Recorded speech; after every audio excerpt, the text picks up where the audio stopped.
혹시 버킷리스트라는 말을 여러분 아실 겁니다. 버킷리스트라는 말은 아마 여기 이 중에 계신 분들 중에는 버킷리스트라는 목록을 작성해서 어느 분들은 그것을 지금 좀 실행하고 계신 분들이 있을 거예요. 한두 가지는 내가 죽기 전에 이것은 내가 좀 한번 경험해 봐야 되겠다. 내가 이거는 꼭 한번 이루어 봐야 되겠다는 생각을 가지고 리스트를 작성을 하고 그것을 성취하시는 분들이 계실 거라고 생각이 됩니다. 근데 여러분들 아마 버킷리스트라는 말을 여러분들 원적으로 한번 생각을 해보면 이거 참 재밌는데 이 버킷리스트라는 말이 죽음이라는 의미라는 뜻이 있어요.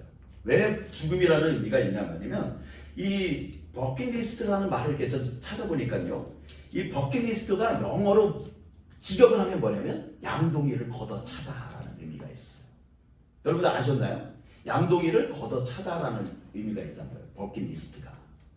그게 무슨 말이냐면 중세시대의 교수형의 집행을 하는데 이제 범죄자를 중앙에 세우고 이제 올가미를 목에다 끼운 다음에 양동이에 올라가게 됩니다. 그럼 범죄자가 이제 그곳에 올라가게 되면 집행자가 와서 양동이를 팍 걷어차게 되면 어떻게 되는 것이죠? 목이 탁 매달리게 돼서 죽음을 맞이하게 된다는 거예요. 그래서 거기에서부터 버킷리스트라는 그런 언어부터 시작해서 버킷리스트가 시작이 되었다는 거예요. 그 말인즉슨 뭐냐면 남은 삶을 후회 없이 가치 있는 삶을 위해서 꼭 하고 싶은 리스트를 정해서 해보는 것을 의미한다는 것이죠. 제가 여러분들께 한번 질문을 드리고 싶습니다. 여러분들에게 버킷리스트가 무엇입니까? 어떤 버킷리스트를 가지고 있는지는 저는 모르겠지만 나름대로 아마 버킷리스트를 가지고 계실 거예요. 예전에 아주 오래전에 영화 중에 버킷리스트라는 영화가 있었어요. 버킷리스트라는 영화가 있었는데 이 내용이 이렇습니다. 이 영화의 내용이 불치병에 걸린 두 노인이 있었습니다. 한 사람의 이름은 콜이고 한 사람의 이름은 카터입니다. 그 두 노인이 친구 사이인데 이제 불치병이 걸린 거예요. 두 사람이 평소에도 너무도 친하다 보니까 이제 모여서 이야기를 합니다. 우리가 죽기 전에 마지막으로 뭔가를 좀 우리가 하고 싶은 일들을 하면서 이 시간을 보내자라는 의견을 모았습니다. 그래서 두 사람이 이제 의견을 모아서 우리가 먼 곳으로 우리가 여행을 한번 해보도록 하자라는 마음을 가지고 두 사람이 여행을 하게 됩니다. 물론 주변에서는 만류합니다. 당신들이 여행을 떠나게 된다면 더 이상 여러분들의 안전과 또 여러분들이 어떻게 될지를 아무도 알 수 없습니다. 만류에도 불구하고 이 두 친구는 이제 여행을 떠나게 되었다는 것이죠.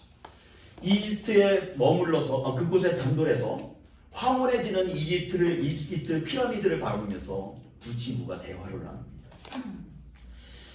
이보게 천국의 문 앞에 서면 신은 우리에게 질문을 한다네.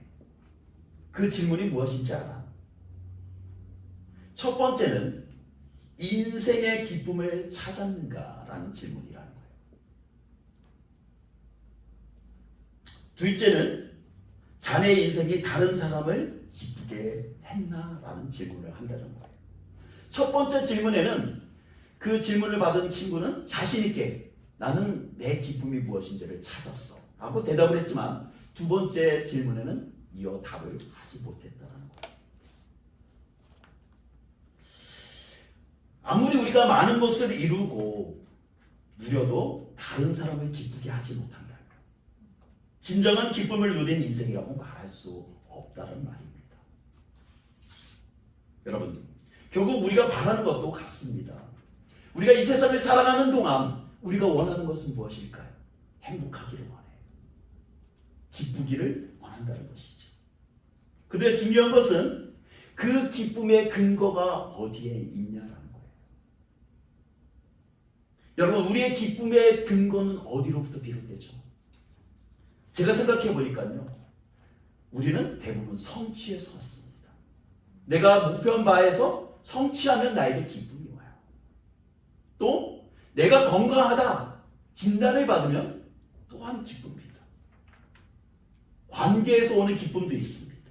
그리고 내가 열심히 한 해 동안, 아니 내 평생 동안 열심히 재물을 거둬들임으로 인해서 그런 모든 조건적인 기쁨을 통해서 우리는 기쁨의 털을 닦습니다. 그래서 시험에 합격하면 기쁘고, 돈을 많이 벌면 행복하고, 사람들이 안정하면 마음이 들립니다. 그런데 여러분 기억해야 될 것이 있습니다. 우리가 그 모든 기쁨의 그 근원이 될 수 있는 그런 것들은 우리의 삶에 영원한 기쁨이 되지 못한다. 조건이 변하면 기쁨도 흔들리기 때문이라는 것이죠. 오늘 본문에서 제자들도 이제 예수님의 보내심을 받아서 70명의 제자가 한결같이 나가서 복음을 전합니다.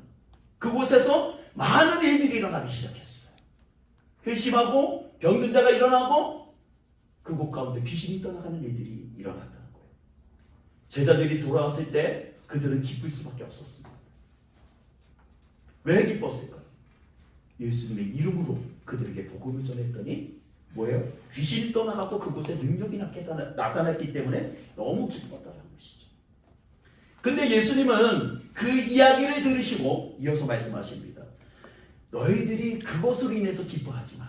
그것보다도 더 기쁜 것이 있다. 라고 말씀하세요. 그것은 바로 오늘 우리가 읽은 누가복음 10장 20절에 너희 이름이 하늘에 기록된 것으로 기뻐하라고 주님께서 말씀하고 계시다. 여기서 하늘에 이름이 기록된다라는 말은 단순히 그냥 어떤 노트나 어떤 책에 기록이 된다는 것을 의미하는 것이 아니에요. 그것은 우리가 하나님의 백성으로서 이미 생명책에 기록되었고 하나님 안에서 영원한 지켜지는 존재임을 의미한다는 거예요. 세상의 조건과 실패, 환경의 변화와 상관없이 그 신분은 변하지 않습니다. 이 신분에서 오는 기쁨이 바로 참된 기쁨이라고 주님께서 말씀하고 계신 거예요. 사람들은 죽음을 앞두고 버킷리스트를 작성하며 후회 없는 삶을 꿈꾸는 사람입니다. 하지만 성경은 말합니다. 인생의 가장 확실한 버킷리스트는 이미 주어졌다라고 말해요. 그것은 하늘에 기록된 이름으로 기뻐하라라고 말씀하고 계시다. 외부의 환경에서 오는 것이 아니라, 내가 유명해지는 것이 아니라, 내가 건강해서가 아니라, 내가 성공해서가 아니라, 너의 이름이 생명책에 기록된 것으로 인해서 기뻐하라라고 말씀하고 계세요. 여러분, 그 기쁨은 우리가 이 세상에서 누리는 그 어떤 기쁨보다도 더 큰 기쁨이에요. 세상의 기쁨은 조건에 따라서, 환경에 따라서 달라질 수 있지만 우리의 이름이 생명책에 기록되는 그 순간, 내가 하나님의 아들이 되어지는 그 순간, 그 기쁨은요, 환경에 따라 달라지는 것이 아니에요. 그 기쁨은 그 세상의 어떤 기쁨도 우리를 대신할 수 없다는 사실이죠. 그 제자들이 돌아와서 흥분된 마음으로 보고합니다. 17절 말씀을 우리 같이 읽도록 하겠습니다. 70인이 기뻐하며 돌아와 이르되 주여 주의 이름 부르면 귀신들도 우리에게 항복하리이다. 이 순간 제자들은 큰 성취감과 기쁨을 느꼈습니다. 예수님의 이름으로 능력이 나타나고 그 능력이 실제로 현실에서 나타났으니 그 기쁨은 당연할 수밖에 없었습니다. 그러나 예수님께서 주목하시는 것은 너희들이 기뻐하는 것은 그것으로 인해서 기뻐할 것이 아니다. 기쁨의 근본적인 성격에 대해서 말씀하고 계시다. 우리 성경에서 성과 중심의 기쁨은 본질적으로 조건적이고 순간적이라는 거예요. 여러분 동의하시죠? 우리가 환경적인 기쁨은요, 금방 사라질 수밖에 없어요. 내가 아무리 그토록 타고 싶었던 차를 탄다 할지라도 그 기쁨이 한 달을 채 가지 못해요. 내가 그토록 사고 싶은 집을 살더라도 그 기쁨이 오래 가지 못해요. 오늘의 성공이 내일은 없을 수도 있고, 오늘의 능력이 내일은 사라질 수도 있습니다. 순간의 성취와 능력이 길이어서 기뻐하는 삶은 불안정하고 흔들릴 수밖에 없다는 거예요. 여러분, 우리 경험해봤잖아요. 어떤 때는 너무도 기뻐요. 갑자기 막 좋아서 막 웃어요. 그러다 갑자기 끼끼끼 그러다가 웃다가 갑자기 울어요. 아이고, 왜 그래요? 우리 감정은요 계속 변해요. 순간순간 매 시간마다 변해요. 우리의 삶도 마찬가지입니다. 우리가 노력해서 얻은 성취, 사람들의 칭찬, 건강이나 경제적인 안정 등은요, 순간적으로 우리에게 기쁨을 주지만 그것은 근본적으로 우리에게 안정을 제공해 주지 못한다는 사실. 그 말은 그 기쁨은 결국 뭐예요? 우리의 내면의 깊은, 내면에 있는 기쁨을 채우지 못하고 쉽게 사라진다는 의미겠죠. 예수님은 제자들의 기쁨을 부정하시지 않아요. 야, 더 이상 기뻐하지 마! 말씀하시지 않아요. 하지만 주님은 그 기쁨의 근본을 바꾸시기를 원하시다는 사실이에요. 제자들이. 단순히 눈앞의 성취와 결과에 기뻐하는 것을 넘어서 하나님 안에서 이미 확보된 신분의 변화로 인해서 신분의 관계를 통해서 너희가 기쁨의 시선을 돌려야 한다고 말씀합니다.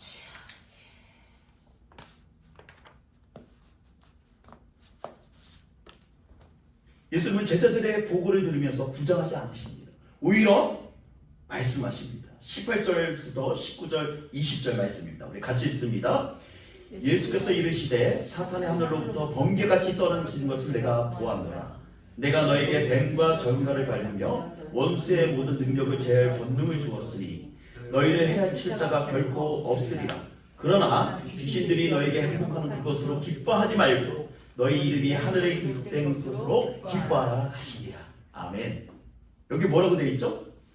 너희가 귀신이 나가고 능력이 행해지는 것으로 인해서 기뻐하지 말고 그거보다도 더 중요한 것이 있어. 더 큰 기쁨이 있어 라고 말씀하시는 거죠. 여러분, 제자들이 나가서 경험했던 것은 무엇이죠?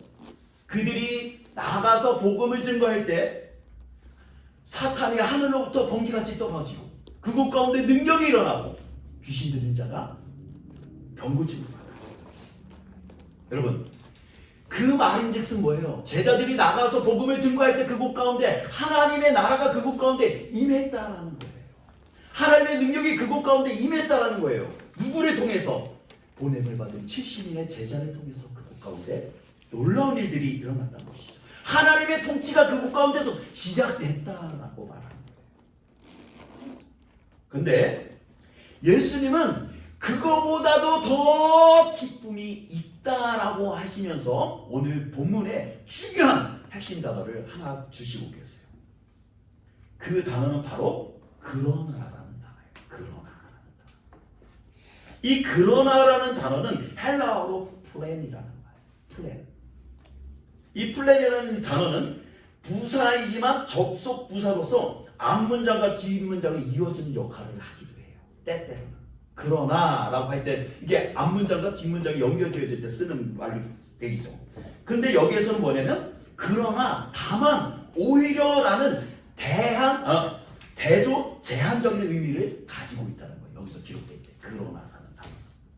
그래서 여기에서 기록된 플랜은 반대라기보다는 너희들이 누렸던 그 기쁨을 반대하는 것이 아니라 오히려 뭐예요?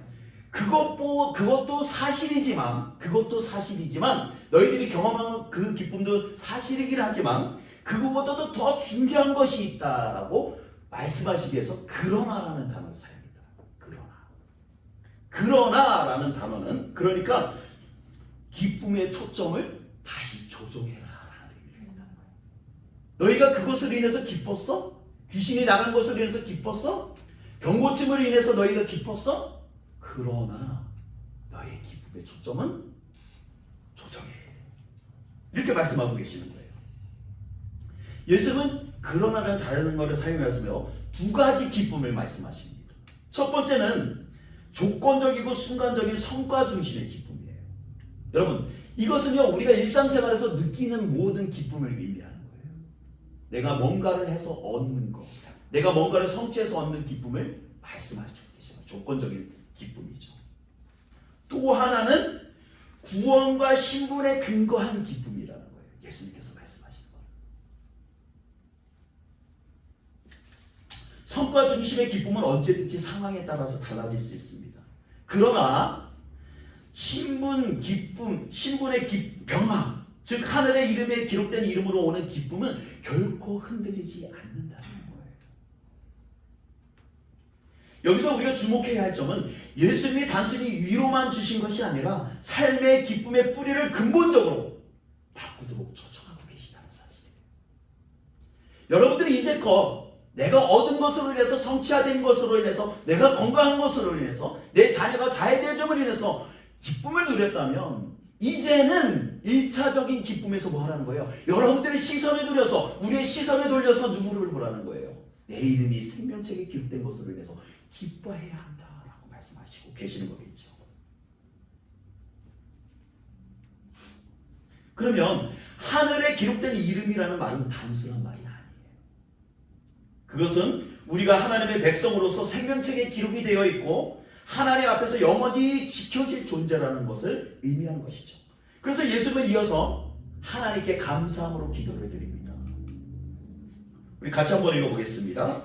그때 예수께서 성령으로 기뻐하시며 이르시되 천재 주제이신 아버지여 이것을 지혜롭게 슬기 있는 자들에게는 숨기시고 어린아이들에게는 나타내심을 감사하이다. 옳소이다. 이렇게 된 것이 아버지의 뜻이니이다. 내 아버지께서 모든 것을 내게 주셨으니 아버지 외에는 아들이 누구인지 아는 자가 없고 아들과 또 아들의 소원대로 계시를 받는 자 외에는 아버지가 누구인지 아는 자가 없나이다 하시고, 이 말씀은요 구원의 본질을 명확하게 보여주는 구절입니다. 여러분, 구원은 우리가 어떻게 얻었습니까? 구원은 누가 주었나요? 제가 여러분들에게 구원을 얻으십시오라고 해서 여러분들 구원 얻으셨나요? 구원은요 인간의 공로로 되어지는 것이 아니라는 거예요. 우리가 너무도 잘 알잖아요. 누구든지 주 예수 그리스도를 믿기만 하면, 그렇죠? 입으로 시인하기만 하면, 내가 믿음으로 시인만 하기만 하면 구원은 뭐예요? 하나님의 선물로 오는 거예요. 그냥 우리에게 주어지는 선물이라는 것이죠, 구원은. 그러나 여러분 기억해야 될 것이 있습니다. 우리는 때때로 구원을 우리의 논리적으로, 지혜적으로 그것을 이해하려고 하는 노력을 한다는 거예요. 구원은 결코 인간의 지혜나 노력이 아닌 하나님의 선택하심이에요. 일방적인 선택하심이에요. 그리고 우리의 이름이 저를 기록해 주세요 라고 했을 때 예수님께서 그래, 네 이름을 기억할게. 그래서 기록하신 것이 아니에요. 우리를 선택하신 하나님의 사랑은 일방적이지만 그 생명책에 우리의 이름을 기록하신 그 이름 적는 것도요 하나님의 일방적인 선택이라는 거예요. 일방적이라는 거예요.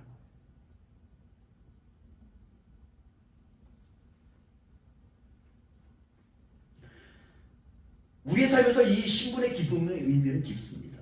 세상이 흔들리고 실패와 상처가 찾아와도 내 이름이 이미 하나님 안에 기록되어 있다는 사실이 우리의 마음을 지체하게 준다는 사실이에요.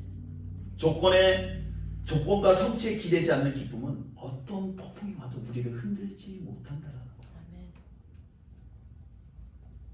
이어서 예수님은 제자들에게 말씀하십니다.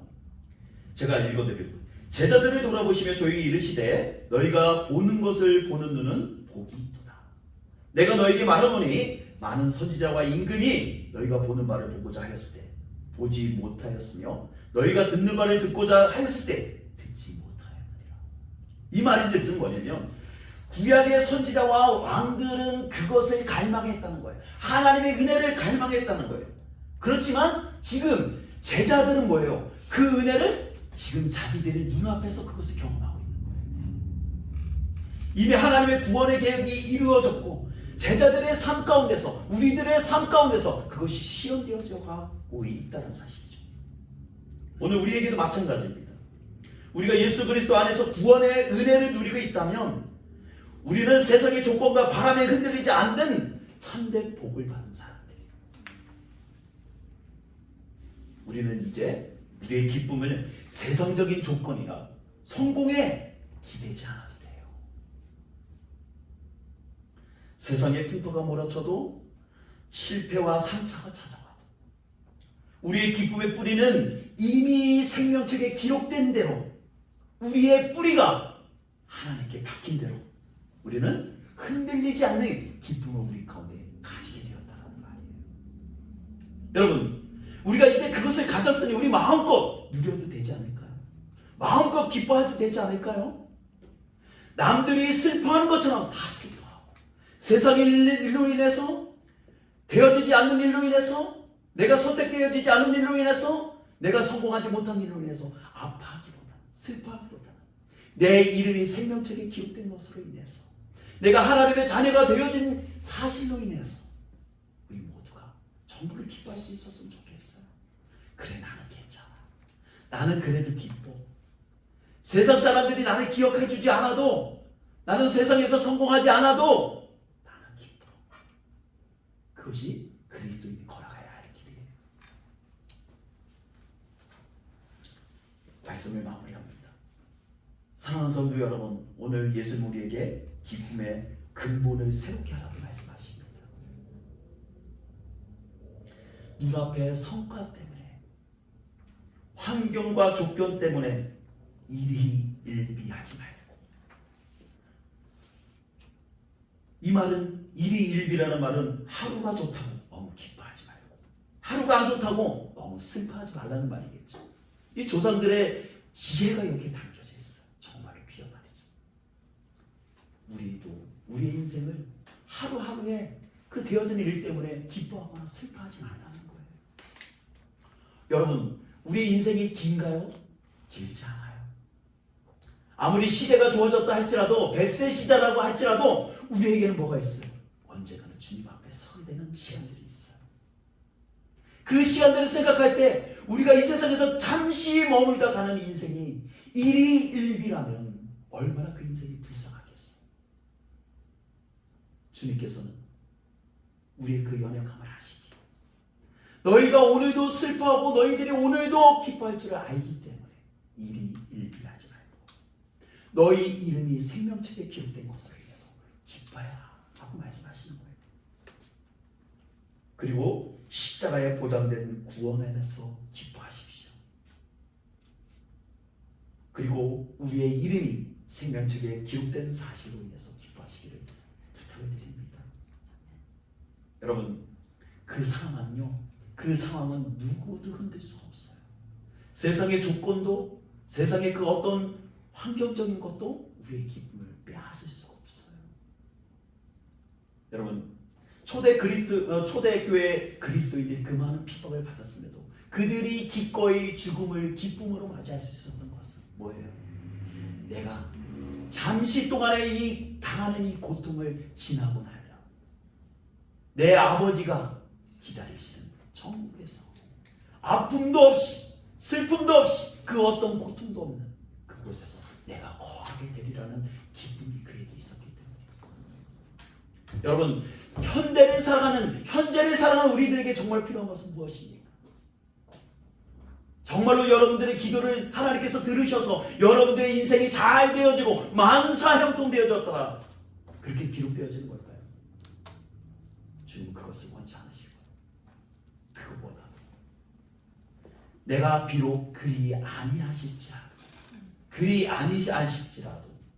나의 삶 가운데서 나를 기억해 주시고 내 이름이 생명책에 기록됐다는 그 사실 하나만으로 우리는 기뻐할 수 있다는 말이겠죠. 여러분, 오늘 하루 힘들고 마음이 흔들리는 순간에도, 실패와 좌절 속에서도 내 이름이 하나님 안에 기록되었다는 사실을 기억하십시오. 그 안에서 우리의 어떤 상황에도 평안과 기쁨을 누릴 수 있습니다. 이제 우리의 기쁨의 조건은 조건에 붙들린 것이 아니라 하늘에 기록된 이름에서 오는 변치 않는 기쁨임을 기억하십시오. 그 기쁨에 불뜨고 감사와 기쁨으로 하루하루를 기쁨으로 감사함으로 살아가는 저와 여러분들이 되시기를 주님의 이름으로 축복합니다. 아멘.